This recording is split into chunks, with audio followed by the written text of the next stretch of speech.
time is 7:25 p.m. Good evening. The news headline. Breaking.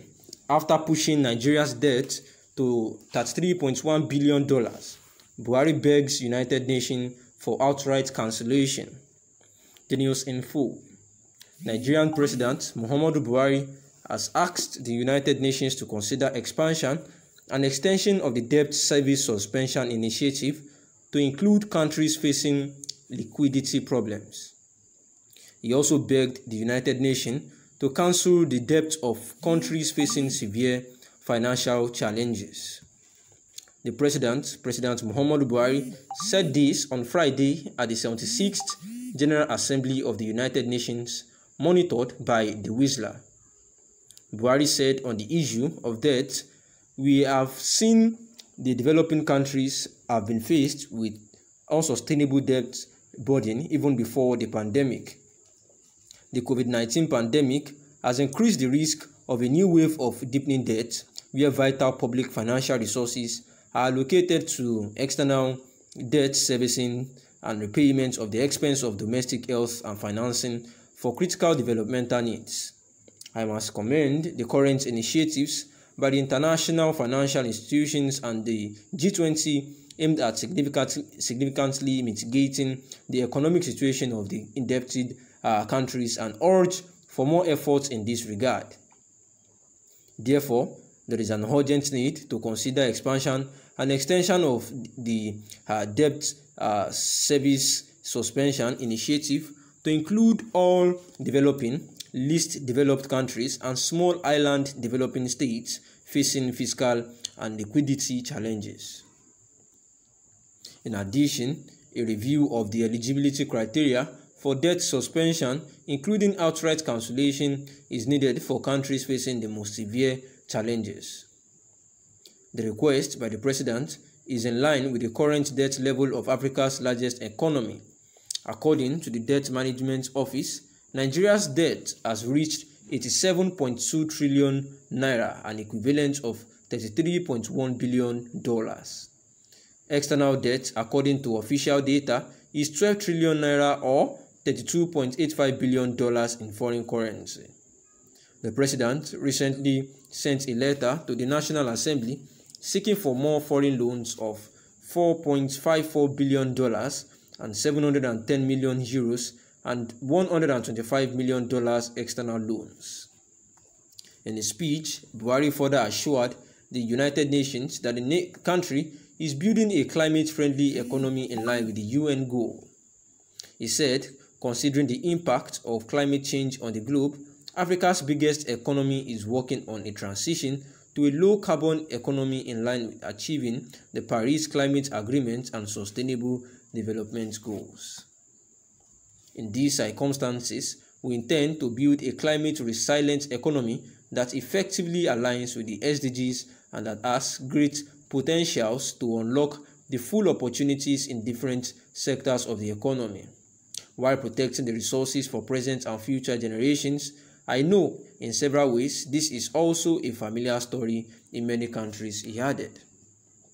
And therefore, at home, that is Nigeria, the Senate President Lawan has given the committee 1 week to consider President Muhammadu Buhari's foreign loan. Ahmad Lawan referred at the request of the President Muhammadu Buhari to borrow a $4.54 billion, 710 million euros and $125 million external loan to the Committee on Foreign and Local Debt. He asked the chairman of the committee, Senator Clifford Odia, to work on the request and submit its report next Tuesday. Lawan's action followed a motion by the Senate leader Yahya Abdullahi, seconded by the minority leader Iyinaya Abaribe. The Senate had received a formal request from the President last week to consider and approve an external loan to fund projects captured under the 2018 to 2021 borrowing plan. In the letter, President Muhammadu Buhari said that the projects listed in the 2018 to 2021 federal government borrowing plan were to be financed through sovereign loans from the World Bank, French Development Agency, China Exim Bank, International Fund for Agricultural Development, Credit Suisse Group, and Standard Chartered Export and credits in total sum of $4 billion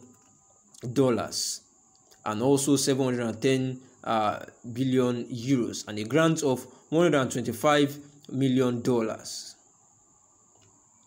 Therefore, he said that the amount will be used to fund federal and state government projects across key sectors such as infrastructure, health, agriculture, and food. It also includes security, energy, education, and human capital development and COVID-19 response efforts. The letter I read, I write in respect of the above subject to submit the attached addendum to the proposed 2018 to 2021 Federal Government External Borrowing Rolling Plan for the consideration and concurrent approval of the Senate for same to become effective. The Senate President may wish to recall that I earlier transmitted a request on the proposed 2018 to 2020 Federal Government External Borrowing Plan for the concurrent approval of the Senate in May 2021. However, in view of other emerging needs and to ensure that all critical projects approved by the Federal Executive Council as of June 2021 are incorporated, I hereby forward an addendum to the proposed borrowing plan. The project listed in the addendum to the 2018 to 2021 Federal Government External Borrowing Plan are to be financed through sovereign loans from the World Bank and some other French and China Exim Bank. And the Senate is kindly invited to note that the projects and programs in the borrowing plan were selected based on positive technical economic evaluations and contribution they will make to the socio-economic development of the country, including employment generation and poverty reduction, as well as protection of most vulnerable and very poor segments of the Nigerian sector. And the analysis is quite simple, that sequel to the borrowing plan of President Muhammadu Buhari that he has written to the Senate to borrow some money again, given that the request will be given kind consideration and concurrent approval by the Senate for the projects that have been listed, for education, poverty alleviation, and the likes like that, in addendum to the 2018 to 2021 Federal Government External Borrowing Plan. And therefore, President Muhammadu Buhari, who is actually at the New York for the United Nations General Assembly, has also begged the United Nations to cancel the current debt of the country facing challenges due to the COVID-19 and even before the COVID-19 pandemic.